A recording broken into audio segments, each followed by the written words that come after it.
요한복음 9장 13절로 34절 말씀입니다.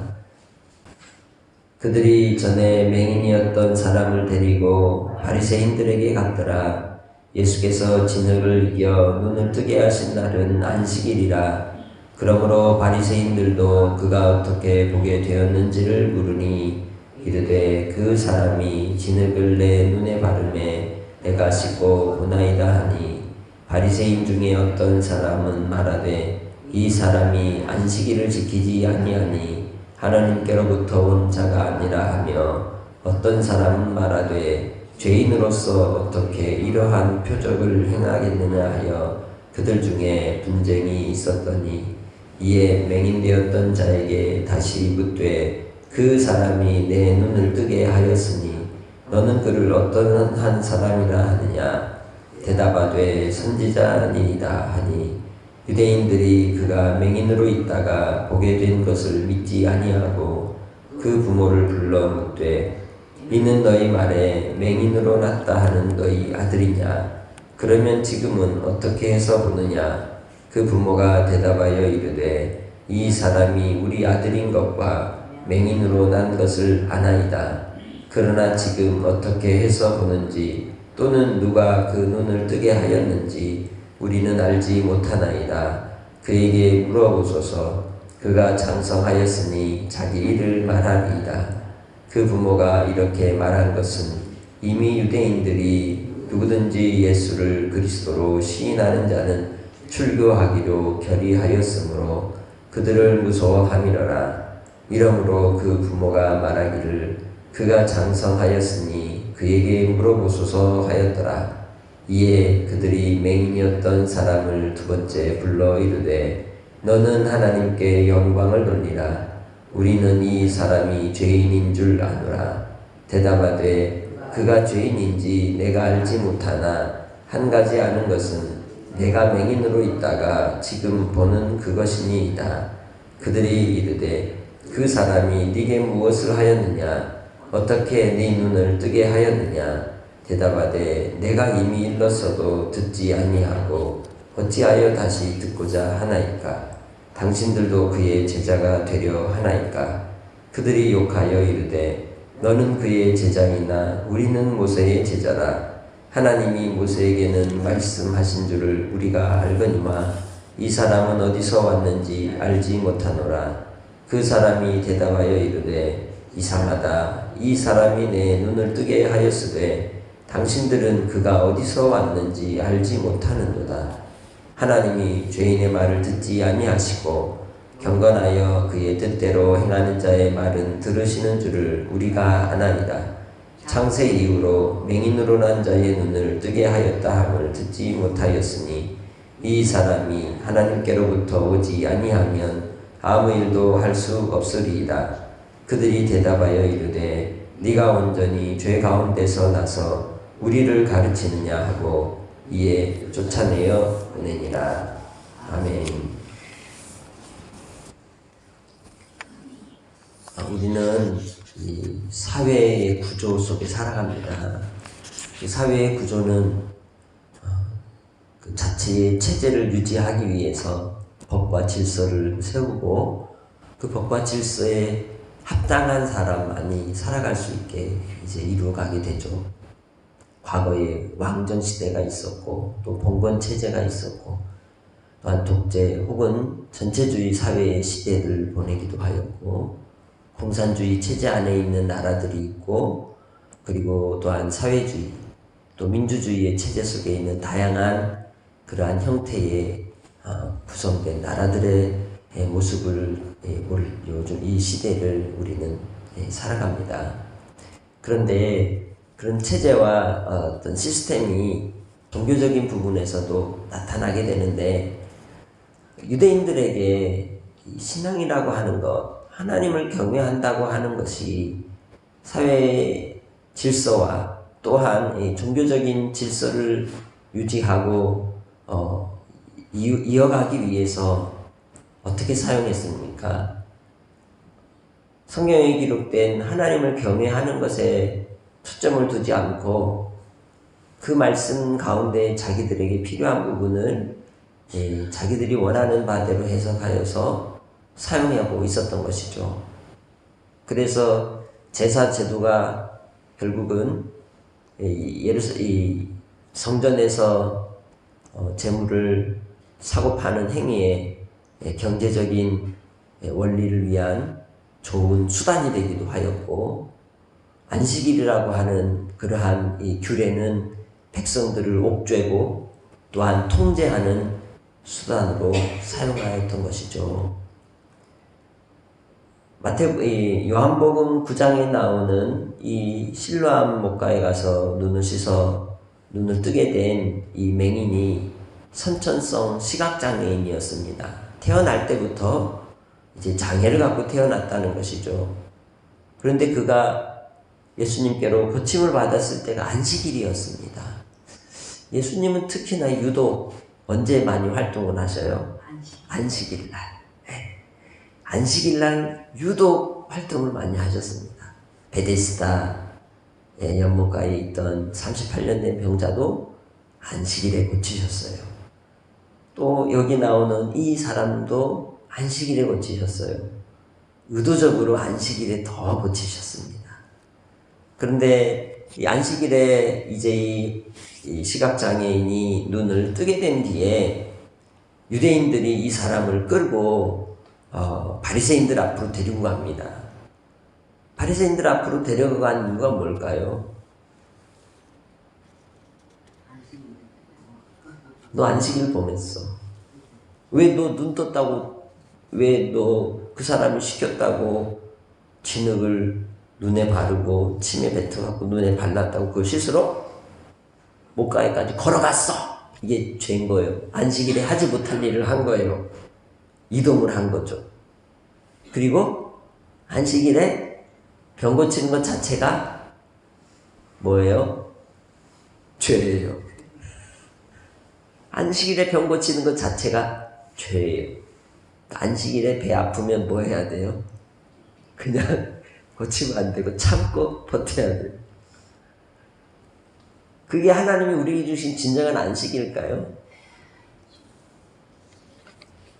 당시에 이 유대인들에게 있어서 안식일은 지도자들이 혹은 기득권을 가진 이들이 백성들을 올가매고 또 무지함 속에서 그들이 원하는 바대로 끌고 가고자 하는 그러한 수단이었던 겁니다.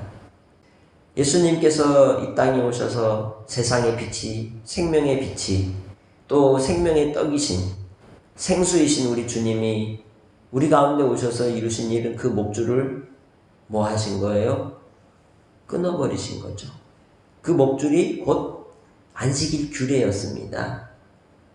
그 당시에 이 유대인들, 이 서민들에게는 그들의 삶을 끝없이 옥죄이고 또 하나님을 온전히 섬기는 예배자로서 살아가는 삶보다는 종교적 열심 속에서 살아가는 그러한 이 시대적인 환경에 굴복하고 살아가는 삶을 추구하고 있음을 볼 수 있습니다.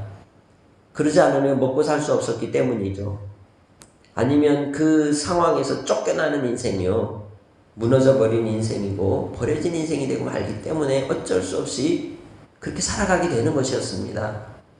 그게 바로 체제고 세상의 시스템이라고 하는 것이죠. 본문에 이 실로암 목가에서 이 고침을 받은 이 사람 부모님이 와서 신문을 받을 때 그 부모님이 이 일에 대하여 그 유대인들, 바리새인들을 두려워하였던 이유가 본문에 나옵니다. 왜 이 부모님이 두려워했습니까? 22절 말씀을 보세요. 유대인들이 누구든지 예수를 그리스도로 시인하면 출교하기로 결의했기 때문이라는 거죠. 그래서 무서워했습니다. 그 시스템, 그 구조 속에서 쫓겨나게 된다는 거예요. 사회에서 버려짐을 당한다는 거죠. 그것이 두려웠던 겁니다.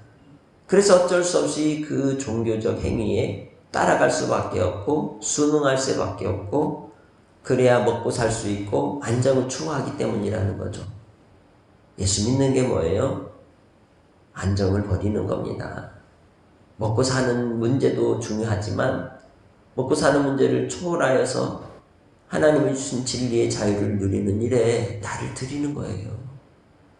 그렇기 때문에 실상은 예수 믿는 게 쉽지가 않습니다. 그래서 순교가 있고 박해가 있고 시련이 있는 것이죠. 믿지 않는 가정에서 예수님을 믿으면 믿지 않는 가정의 가풍, 문화와 규칙에 부딪힐 수밖에 없는 것이고, 거기에서 갈등이 일어나면 머리채도 잡히고 뜯기고 갇히기도 하고 혼돈하기도 하고 또 정말 외로운 싸움을 하면서 눈물을 흘리는 그러한 시간들을 보내고 믿음을 지켜야 할 그러한 환경이 올 수밖에 없는 것이죠. 바로 예수님께서 이 날 때부터 소경되었던 이 사람에게 던지신 것은 빛이셨고, 그가 감겨진 채 살아온 그 인생 속에서 하나님의 생명의 빛을 던져주심으로 눈을 뜨게 되었지만, 그를 신문하는 이유가 뭘까요? 왜 신문을 한다 그랬어요 아까? 안식일 범한 것 때문에 넌 죄인이라는 것이죠. 그리고는 그 죄인이기 때문에 우리가 너를 뭐 할 수도 있다? 쫓아낼 수도 있다. 우리 사회에서 너를 매장시킬 수도 있다. 오늘날 우리 시대가 그러잖아요. 어떤 구조와 시스템과 흐름 속에서 서로 맞지 않으면 뭐 하려고 해요? 힘으로 매장시키려고 하는 그런 모습이 회사에서도 또한 우리의 어떤 지역 사회 안에서도 나타납니다. 그러니까 손해보는 일이 생기기 때문에 우리가 뭐 하게 돼요? 입을 봉하게 되는 현상들이 나타나는 것입니다. 그런데 예수님께서 이 맹인을 실로암 목가에서 눈을 뜨게 하심으로써 그는 예수님의 보냄을 받은 자가 되었습니다. 그리고 예수님을 증언하는 자가 되었죠. 이 바리새인들은 예수님에 대해서 몰랐습니다. 자기들은 모른다고 말합니다. 어디서부터 왔는지 자기들은 모른다는 것이죠. 그런데 이 맹인은 말합니다. 이상하다고. 분명히 하나님은 경건한 자의 기도를 들으시고 역사하시고 뿐만 아니라 창세 이후로 맹인이 눈을 뜬 적이 없는데 지금 이 자리에서 표적이 나타나는데 왜 믿지 못하고 왜 알지 못하느냐. 이것만 봐도 하나님께로부터 온 사람이 아니겠느냐라고 반문하고 있습니다. 그는 그의 인생의 눈을 뜸으로써 단순히 육적인 눈이 뜬 게 아니라 영적인 눈이 뜬 것이죠. 빛으로 오신 그 주님을 알게 된 겁니다. 어둠 가운데 있었으나 주님이 그를 만져주심으로 그는 눈을 뜨고 예수님의 제자가 되고 말았던 것이죠. 그렇기에 자기 부모님처럼 출교당하는 것을 두려워하지 않습니다. 이미 그는 진리를 맛보았기 때문이죠. 진리를 경험한 사람이 되었고 예수님을 아는 사람이 되었기 때문에 그는 바로 그 복음의 은혜를 따라서 당당하게 외치고 있는 것입니다. 진리를 변호하는 자가, 변론하는 자가 되었던 것입니다. 34절에 그렇게 말하는 이 사람에게 바리새인들이 뭐라고 말합니까? 네가 온전히 죄 가운데 나왔으면서 왜 우리를 가르치려고 지금 하냐는 것이죠. 그들도 역시 태어날 때부터 소경된 사람들을 뭐로 취급한 거예요? 죄인 취급하였다는 겁니다. 예수님은 사람들을 만날 때 대놓고 죄인으로 취급하지 않으셨습니다. 예수님은 모든 인생들이 하나님의 창조물인, 하나님의 피조물인 존귀한 하나님의 만드신 작품임을 항상 기억하시고 사람을 귀히 여기시고 대하셨던 것을 볼 수 있습니다. 아무리 어린아이라 할지라도, 아무리 정말 아무것도 알지 못하는 그러한 인생이라 할지라도 그들에 대하여 배려할 줄 아셨고 손을 내밀 줄 아셨고 사랑으로 품을 줄 아셨던 겁니다. 이 세대와 이 세상 속에서 우리를 구원하는 길은 국가의 체계가 아니고 또한 우리의 시스템이 아니고 종교적인 행위가 아니라 예수 그리스도를 믿는 믿음밖에 없다는 것입니다.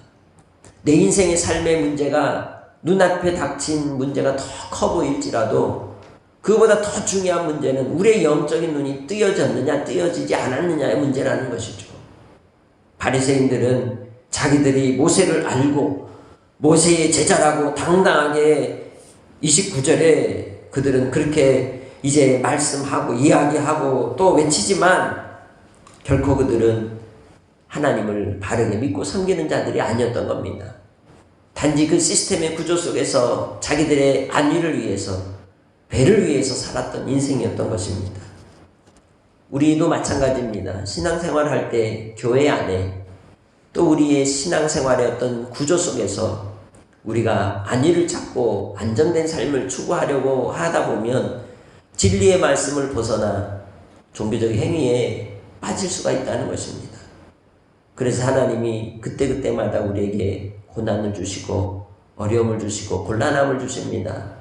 우리가 깨어있기를 원하시기 때문에 하나님의 백성으로서 하나님의 자녀로서 우리의 영적인 눈이 뜨여서 나를 통하여 이루시는 하나님의 그 선하신 손길을 기억하고 하나님과 교제하고 하나님과 만나고 하나님 앞에 기도하고 엎드리기를 원하시기 때문입니다. 우리에게 필요한 것은 하나님과의 사귐입니다.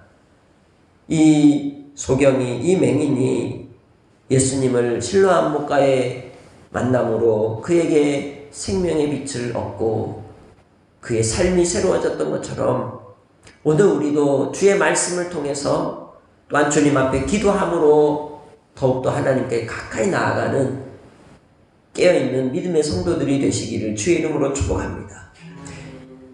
그게 복 있는 사람입니다. 종교적으로 교회만 왔다 갔다 하는 게 복 있는 사람이 아니에요.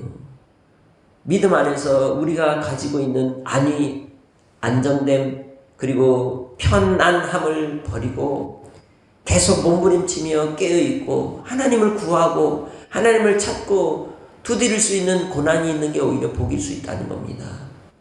그런 사람은 가난한 마음으로 겸손한 마음으로 더 하나님을 의지합니다. 하나님을 더욱더 바라봅니다. 그것이 바로 이 맹인이었고 또한 그를 신문하던 이 바리새인들은 24절에 너는 하나님께 영광을 돌리라. 이 사람이 우린 죄인이라고 알고 있다라고 말하지만 그들은 하나님을 알지 못했고 하나님 앞에 영광을 돌리라고 명령하였으나 그것은 어리석은 종교적 그러한 행위일 뿐이라는 것이죠.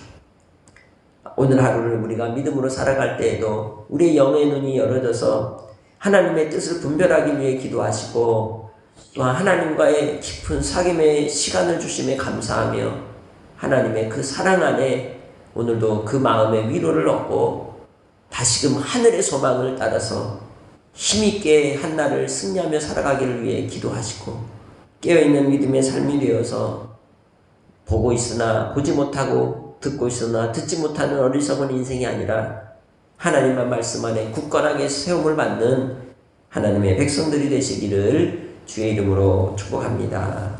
하나님 아버지, 우리 안에 끝없이 착각하며 살아가는 신앙의 종교적 행위가 구원의 수단이 아님을 항상 알게 하시고 예수 그리스도만이 우리의 구원의 소망이 되시며 오직 하나님을 구하고 찾고 두드리는 자에게 은혜 베푸시는 아버지 하나님께 나아갈 수 있도록 주님 도와주시옵소서.